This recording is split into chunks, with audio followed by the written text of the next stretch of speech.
Hip, hooray! King Cherry, Canelo Alvarez. He's done. He's finished. Fatality. Is the reason why I needed my chocolate thunder to defeat Canelo Alvarez. Because Canelo Alvarez was never going to give the boxing world what we all wanted. Ladies and gentlemen, yes, I did pick Punch Drunk Boxing, a.k.a. Mr. Moonshine himself, did pick Canelo Alvarez to beat Terence Crawford. But that doesn't mean that we wasn't frustrated leading up to the fight. I didn't really want that fight because at the end of the day, I wanted what most of the boxing worlds did want, Canelo Alvarez versus David Benavidez. I've been frustrated with Canelo Alvarez ever since he picked to fight John Ryder, Triple G the Trilogy, Jaime Munguia. Then I said, whatever, but Edgar Berlanga. Seems like, you know what? Eddie Hearn can't convince you. Al Heyman can't convince you. And as we all know, even Turki Alalshikh couldn't convince Canelo Alvarez to fight David Benavidez. And you know that Canelo Alvarez had the power to choose. And he cherry-picked Terence Crawford. Let's be real, let's be honest. He cherry-picked William Skull. Before William Skull, he was about to fight Jake Paul. As much as I did pick Canelo Alvarez to beat Terence Crawford, maybe this was the best thing to happen. Maybe this is the thing that needed to happen. Because I see the energy of Turki Alalshikh. Turki Alalshikh, right after the Terence Crawford fight, victory, historic victory, 5-division world champion, 3-division undisputed, basically is putting Terence Crawford to fight David Benavidez. Could David Benavidez make the 168-pound division? That's what he tweeted. Meaning that Turki Alalshikh, he is with Terence Crawford, but he's not going to baby him. He's not going to baby him, ladies and gentlemen. And that's the energy that I actually like. He's not going to baby Terence Crawford. He's letting Terence Crawford know, like, no, you're not here to just take over, to take advantage and think that what most of the boxing world is saying, that you're going to go through your money-made phase and, now, you can pick an easy fight here and there. No. I want the monster, motherfucker. I want the monster. Are you prepared, my chocolate thunder? I like that energy. I like that energy because we got tired of the Canelo Alvarez picking fights that we all don't want to see. And the thing is, I felt even disrespected as a Canelo Alvarez fan. I'm still a Canelo Alvarez fan, but I felt disrespected when Canelo Alvarez just kept on saying, I do whatever I want to do. I do whatever I want to do. And yes, you have a legacy to move in certain ways and pick and choose like other fighters. But at the end of the day, I come from the era of Oscar De La Hoya. And Oscar De La Hoya couldn't pick and choose anybody he wanted. I'm spoiled by the face of boxing still dare to be great. That's what I'm spoiled by. We can't move backwards. There gotta be an evolution. And Canelo Alvarez just wasn't doing it for us. Just wasn't doing it for us. We was enabling him. But I got to the point where I say, yo, my man, Canelo Alvarez is ducking David Benavidez.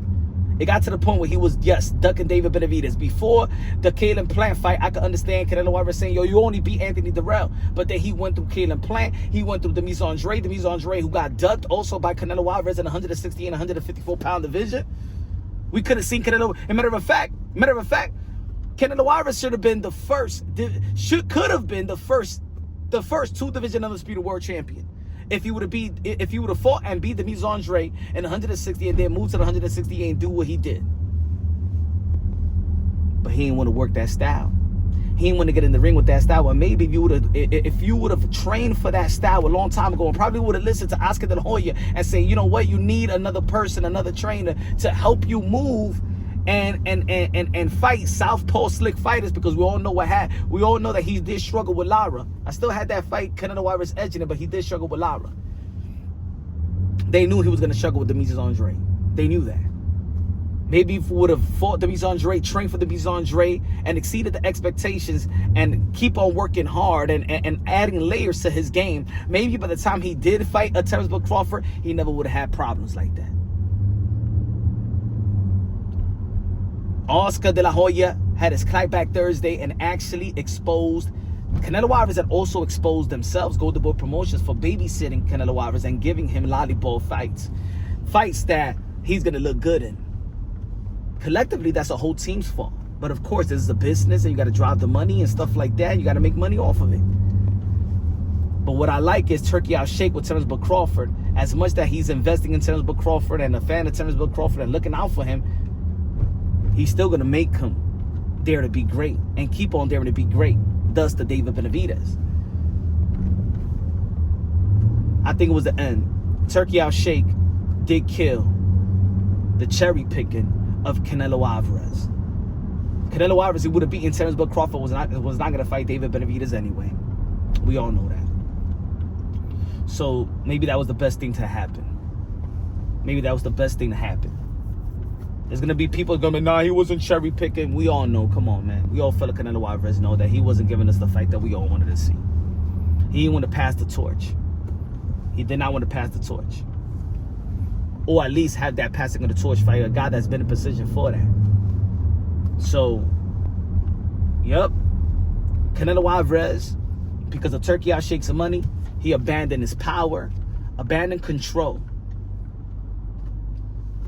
Gave up the A side, because we all know, yeah, Canelo Alvarez must be on paper, he's the A side, but when Terence Crawford is with Turki Alalshikh, the most powerful man in the sport of boxing, and the grand rival, he is walking with Turki Alalshikh, ladies and gentlemen. Morally, but Crawford walked in there as being the A side because all the power was on Terence Crawford's side in terms of the business of boxing. And Canelo Alvarez gave up all of that for his little greed. He gave up his Cinco de Mayo day and went out there to go to Reha season. Let me know what y'all think, man. Was this the best thing that ever happened? Could have happened. Let me know what y'all think. Subscribe to the channel, smash the like button. Love you, God bless, and on to the next.